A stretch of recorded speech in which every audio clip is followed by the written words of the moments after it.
So last night on the Georgia Shooting Connection live stream, they were chatting about different things that people use to make their videos and whatnot. And I put a comment out there, and I wasn't trying to sound like a goody two-shoes or whatever, but I said that I just use these videos for one purpose, and that's to interact with my friends. And you know, I don't think it's wrong to make videos to try and be an influencer, because a lot of our friends are, whether they know it or not. But I just wanted to do a little shout out because I've got a lot of friends on here, and I make these videos to interact with them, and it's just a lot of fun. So, but I've got a few stickers here and a patch of some of the people that are really fun to watch, right?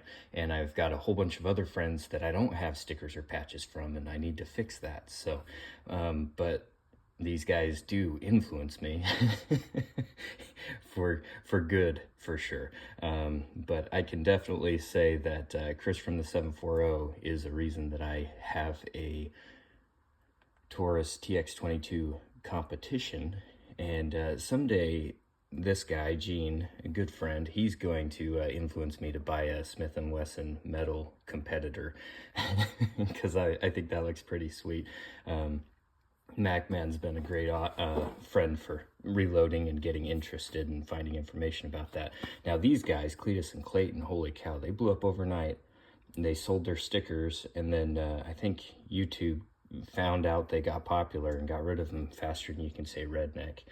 But there's a whole host of other dudes that I don't have their stuff. But Rob at Hamilton Outdoors is the reason I made my first ever video trying to show him a Ruger Wrangler that he influenced me on. And you've got Mark Thomas, who's the reason I have a PSA dagger that I need to go out and shoot again.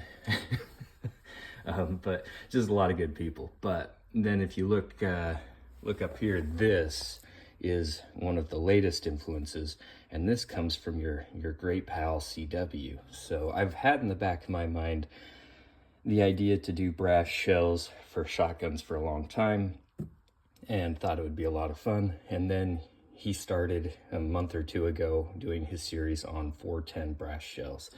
And I didn't have a break action 410, but then as soon as he started doing those videos, I started looking, and soon enough I found this guy. So this is a Henry 410 with a 24-inch barrel, and it's nice. I like it. But as soon as I picked that up, I started finding this stuff to reload some of these shells. One of the troubles with 410 is that you can't find the shells at an affordable rate. And so, knowing I was going into 410, I wanted to do some brass shells for sure. And so luckily, CW turned me on to doing these shells with the 9.3 by 74R and fireforming them. And so then I've decided to go ahead with that. And so here's just kind of a little range update, show you how things went. I went ahead and I didn't use CW's loading for this, or his method. Not that it's wrong or anything. I'm sure it probably is better than the method I used. Just that I found another video with a guy who admittedly said he was redneck, and that sounded like it was right up my alley there. So I followed his method using earplugs to plug up these, and they fireformed very well. This one, for example, get it to focus there, did very good. They still need to blow out the bottom half, but that'll happen after I load them up with the shot and with do it again with an actual load.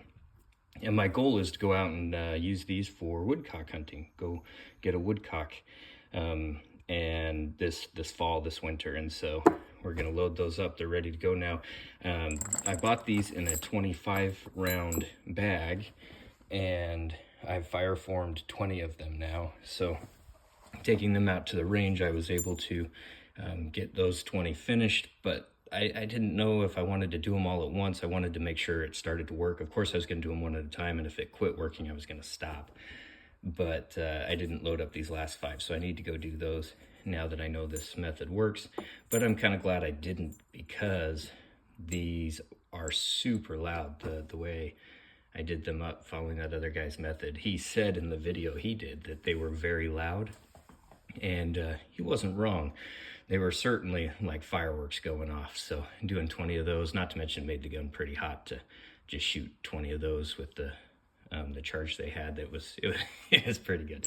So, but I did have this one that was kind of the funkiest one. It just blew out the top half and then didn't do the rest of the bottom. The other interesting thing is I can't quite get it to focus. It wants to focus on Bullet Bob there. Here we go. They did fire form kind of crooked. So this is still about 2.89 in length, inches. And so they're not 3 inches long, so they don't need to be trimmed. Maybe after I've shot them another time or two, I will go ahead and clean these up with the trimmer, because they are, they're not sharp, but they are kind of jagged there at the end with that angle. And so we'll see if I clean them up later on, but I'll wait to do that until after they're fully formed and been shot a few times, so that I know if they're stretched out all the way. But like I said, they're under 3 inches, so they're really probably okay. They don't have to be messed with. But so there's an update on that. Kind of some fun stuff, fun projects to work on. So anyway, hope you guys are having a good one, and we'll talk to you all later.